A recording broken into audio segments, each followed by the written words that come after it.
This is one Capso and we are now going to talk about Galípolo's fight with the PT, okay? This is good news for us, okay? Good news, because it indicates two things. First, that the PT has no chance of succeeding, as we already imagined, and second, that Galípolo is being technical.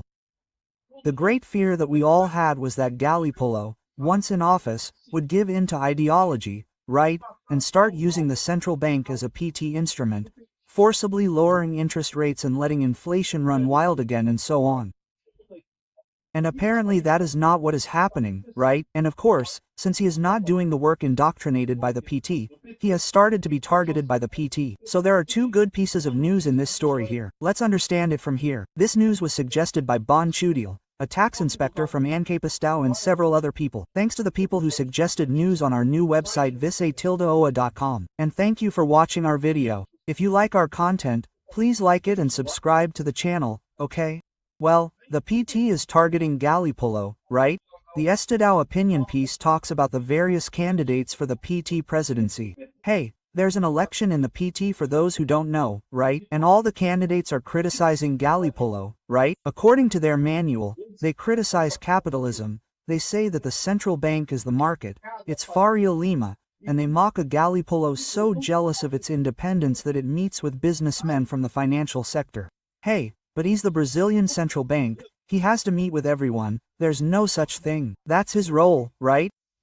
Here, look, 3 of the 4 PT presidential candidates not only criticized capitalism, but were also explicit in their attack on the central bank and their concern about inflation. The way these people see it, they want us to go back to the Sarnio era, my friend. Why do they want this? It's not because they don't understand the problem. They don't know what the problem with inflation is. No, it's because they make money from inflation. Inflation is great for the state. It's bad for the population. The population is completely screwed, especially the poorest. Inflation is a hindrance, especially for the poorest. It's no wonder that LULA is losing popularity among the lower classes of the population, the poorest people. Why? Because these are the people who hear a lot of praise for LULA on Jornal Nacional, people saying that the numbers are great, because Brazil is growing and the GDP is this and that and I don't know what, and unemployment and so on.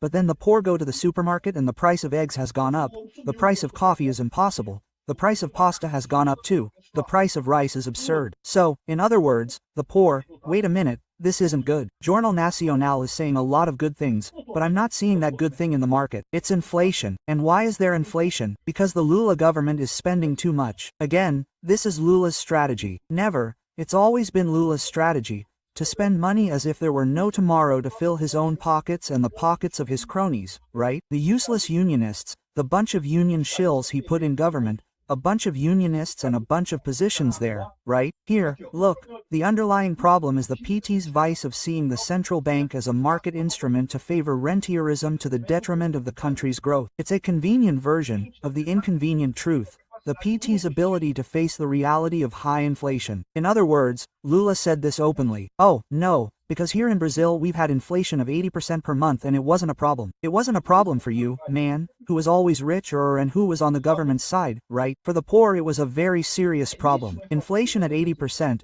you can't plan anything with inflation at 80%. I lived through that time. I remember that the rent was a different amount every month. Your salary was also a different amount every month.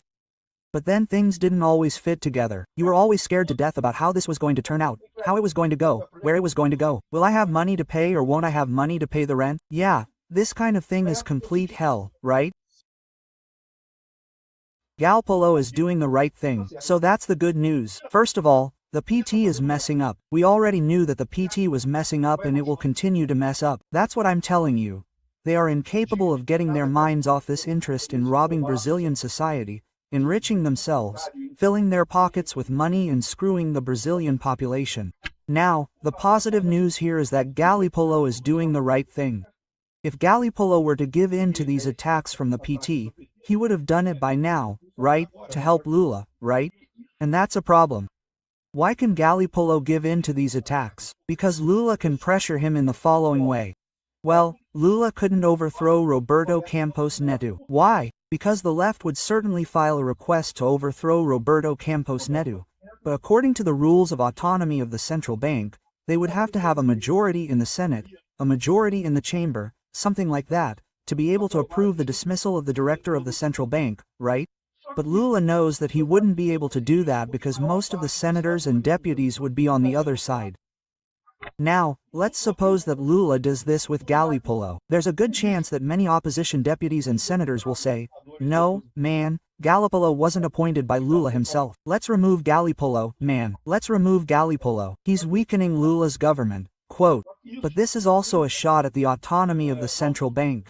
So, I hope that the senators and deputies are aware of this. If I'm not mistaken, it's the Senate, okay? I'm not absolutely sure. I read this bill on the autonomy of the central bank some time ago, but to remove the president of the central bank, I think the vote is in the Senate. So, man, it would be really bad to remove GALÍPOLO. Not because GALÍPOLO is a fantastic guy or anything like that. No, it's not. He's also an idiot leftist, just like LULA, in terms of his understanding of economics, at the same level as Haddad.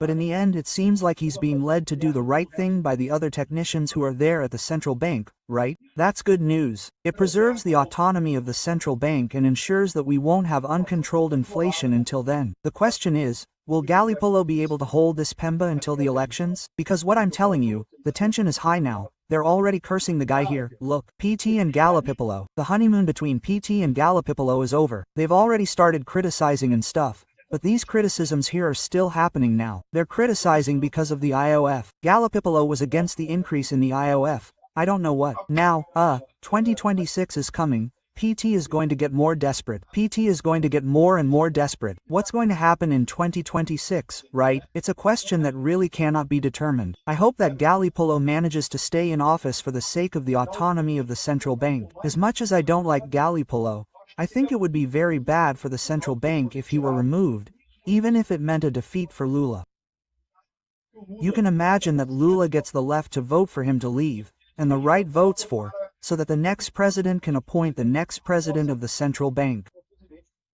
So, in other words, it would be a breach of autonomy, because in theory GALÍPOLO's term in office will last until 2028, 2029, I don't know. But there are another 2 years after that, it's 27 or 28. So, until 2028, he will have his term in office at the central bank and he cannot be replaced by the next president. So, the president who comes in won't be able to remove GALÍPOLO because of the autonomy of the central bank, right? And GALÍPOLO has been acting technically up until now, okay? Has not given in to these pressures. The only concern I have is this. Will the pressure increase? Will he be able to resist until the end, until the election date, this pressure from the PT?